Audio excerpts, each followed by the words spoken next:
Good morning. As you know, the president of Turkey is shortly going to be arriving at the White House. But prior to his arrival, as I promised, General McMaster is going to give an update on the president's trip that starts this Friday. And I know there are some additional questions regarding some news of the day. So without further ado, General McMaster. Good morning, everybody. Good morning. Hey, last week we discussed the president's upcoming trip. I promised I'd come back and go through the schedule in more detail. I'm happy to do that today. And Sean tells me there's another topic you might want to talk about as well. So I'm happy to answer any questions about that after we go through the schedule here.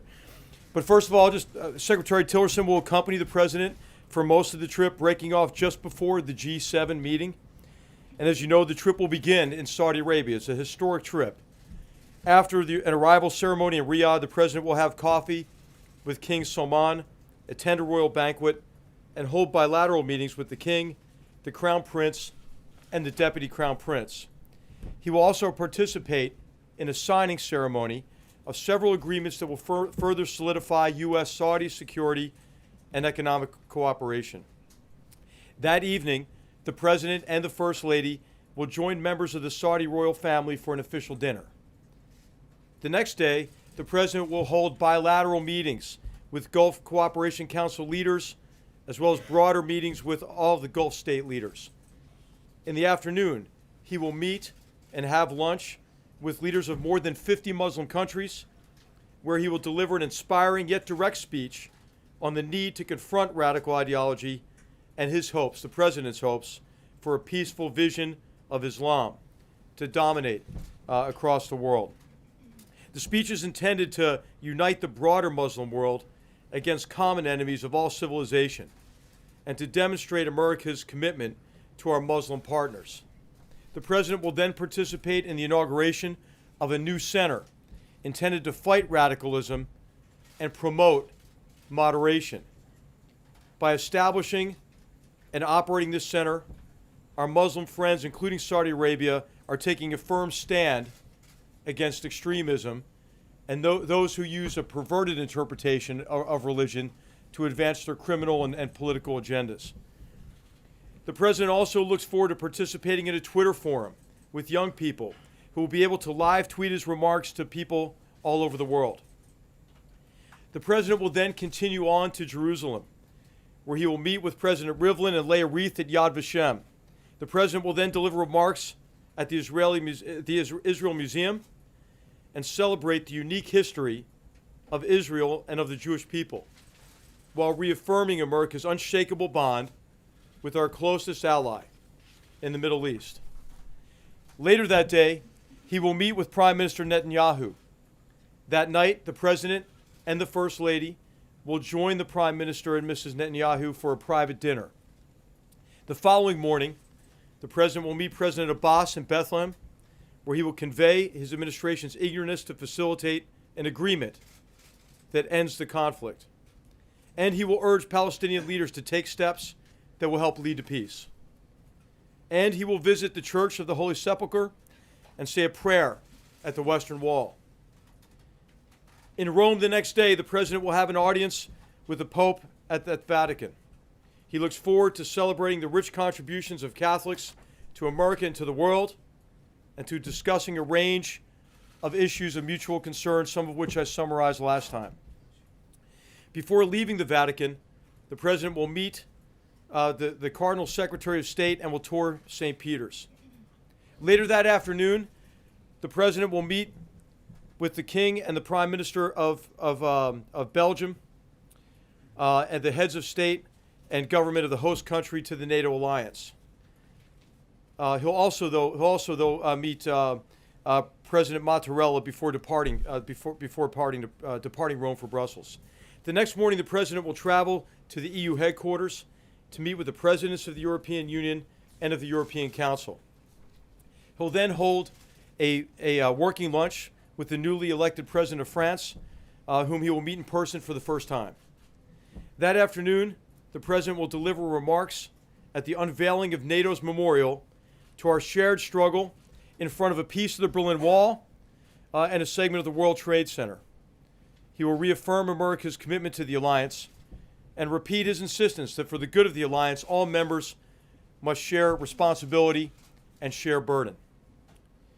Joined by Secretary Mattis, he will participate in the NATO leaders meeting and dinner before then traveling to Sicily for the G7. Throughout the summit, he will meet bilaterally with leaders, including the Italian Prime Minister. In the formal meetings, he will press America's economic agenda and call for greater security cooperation. On the first night of the summit, he will also attend a concert performed by the La Scala Philharmonic Orchestra, followed by a leaders' dinner hosted by the President of Italy. Before departing Italy for home, the President will speak to American and Allied servicemen and women and their families. He will thank them for their sacrifices they all make to keep us safe, and also recap the highlights and accomplishments of the trip. And so I'll ask Sean to call on any of you who have questions. Thanks. General McMaster. Thanks a lot, General McMaster. You came out to the stakeout area yesterday, and in coming out to the stakeout area, you said that the Washington Post story, which came out late yesterday afternoon, was false. Do you stick by that assertion? Do you think that every element of that story is false, and do you have anything to correct in terms of what you said at the podium yesterday afternoon? No, I stand by my statement that I made yesterday. And what I'm saying is really the premise of that article is false, that in any way the President had a conversation that was inappropriate or that resulted in any kind of lapse in national security. And so I think the real issue, and I think what I'd like to see really debated more, is that our national security has been put at risk by those violating confidentiality and those releasing information to the press that could be used connected with other information available to make American citizens and others more vulnerable. The General was classifying information released. General was classifying information released. Sir, can you tell us if the Prime Minister Netanyahu will join President Trump at the Western Wall? And does the President believe that the Western Wall is part of Israel? It's part of his. I'm sorry. No Israeli leaders will join President Trump to the Western Wall. He's going to the Western Wall mainly in connection with the theme to connect with three of the world's great religions and to advance, to pay homage at each of these religious sites that he's visiting, but also to highlight the theme that we all have to be united against what are really the enemies of all civilized people, and that we have to be joined together with an agenda of tolerance and moderation. General, I just want to try to dig into some details of this reporting on the President's conversations with the Russians. Are you denying that he revealed information that was given to the U.S. by an intelligence partner?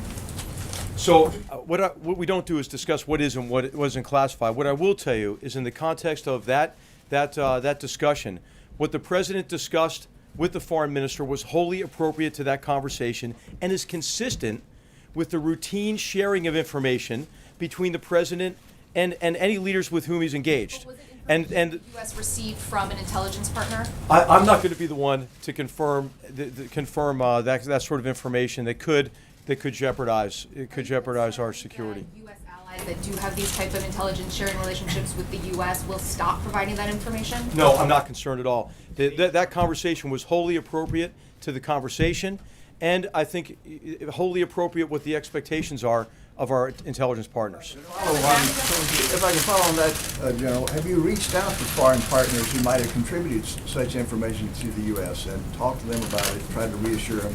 If so, what was their reaction? I have not, and I'm not sure what conversations have been held about that. Carol. Going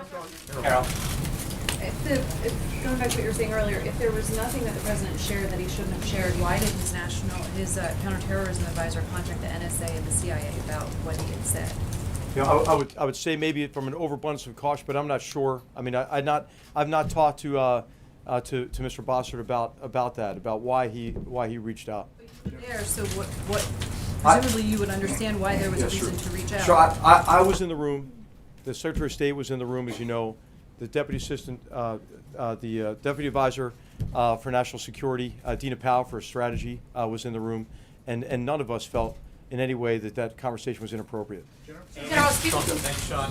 General, if you can tell us When was the decision made to share that information with the Russians? Did the president spontaneously on the spot decide to give that information over? Or was there an interagency process or some kind of formal decision-making process in advance of that meeting with the Russians last week? Well, as you know, the president, it's wholly appropriate for the president to share whatever information he thinks is necessary to advance the security of the American people. That's what he did. As to your question on had that information been shared previously, I'm not sure about that. When did you make that decision, though, sir? When did he make the decision? When did he make the decision to share the information? He made the decision in the context of the conversation, which was wholly appropriate. So let's just, I think it's worth recapping one thing here. The president was meeting with the foreign minister about the terrorist threat. He had also raised some difficult issues, what we expected in terms of different behavior from Russia in key areas like Ukraine and as in Syria. But then the president was emphasizing, hey, we have some common interests here. We have to work together in some critical areas. And we have an area of cooperation with transnational terrorist organizations, ISIS in particular, an organization that had already taken down a Russian airliner and murdered over 200 people in October of 2015. And so this was the context of the conversation in which it was wholly appropriate to share what the threat was as a basis for common action and coordination. And you made the decision in the moment then, during the context of that conversation? Excuse me. I want to follow up first with Jennifer's question, which you didn't answer about the Western Wall being part of Israel. Oh, that sounds like a policy decision for and that's the president's intention. And I did answer the question in terms of what his intention is and where to go with Israeli officials. The president's intention is to visit these religious sites to highlight the need for unity among three of the world's great religions. Unity in confronting a very grave threat to all civilization, and unity in embracing an agenda of tolerance. Can I finish? Can I get to the question that I had, please? Did the president reveal a city? And the spin is that the president revealed the name of the city, and that gave away information that undermined an ally. Okay, I will answer that. Okay, so all of you are very familiar with the threat from ISIS. All of you are very familiar with the territory it controls. If you were to say, hey, from where do you think a threat might come from territory that ISIS controls? You would probably be able to name a few cities, I would think. And so it was nothing that you would not know from open source reporting in terms of a source of concern. And it had all to do with operations that are already ongoing, have been made public for months. I think, sorry, back to my question, sir. Was this information that was shared with the Russians also the same content that was shared with our allies? And specific to this threat, which the president says was in relation to airlines, is this an imminent threat? Was there a justification for, in that moment, needing to share it with the Russians? Yeah, I don't want to get into specifics of what exact information is shared with what exact allies, but information on this topic of the threat to aviation was shared with multiple allies. And as you know, there are already policies being put in place to protect against that threat. And you and many others have reported widely on this. Something that our allies did not. Is that what you were saying? In terms of the specifics, I have no basis for comparison on what was shared with what country. But I will tell you that it was our impression of all of us that were in the meetings, I've mentioned already, that what was shared was wholly appropriate given the purpose of that conversation and the purpose of what the president was trying to achieve through that meeting. But there's no imminent threat. General, when you came out after the story broke, you said that the president did not disclose any sources or methods. He did not reveal anything about military operations.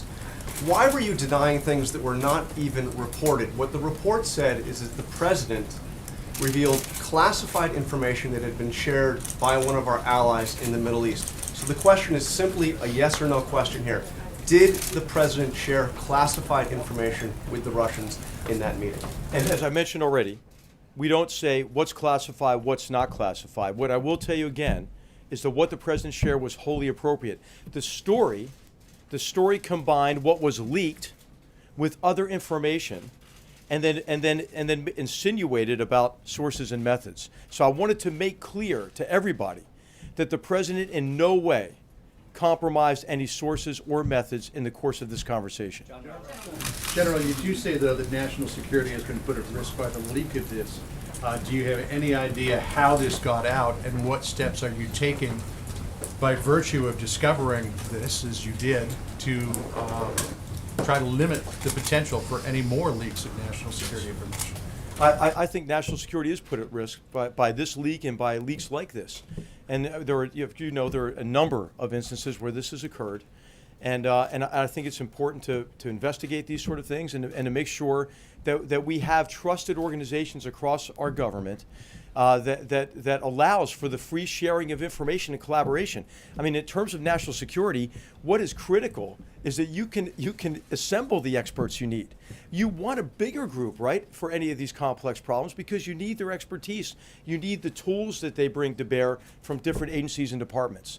And so what we really have to do is make sure we have a very high degree of confidence in all of our organizations and all of our systems and processes so we can do what we need to do for the president, which is give him our best advice and give him options to deal with these very complex problems. Clearly, you can't have that confidence by virtue of what happened yesterday. So do you have an idea of how this got out, and how can you tighten up the ship, as it were, to ensure, from your perspective at least, that this stuff doesn't get out? Well, I think it's incumbent on all of us to bring in the people with the right authorities and the right mandate to take a look at how this leak occurred and how other breaches may have occurred as well. General McMaster. Thank you. General McMaster, to put a finer point on it, is there now an active investigation into how this information was leaked?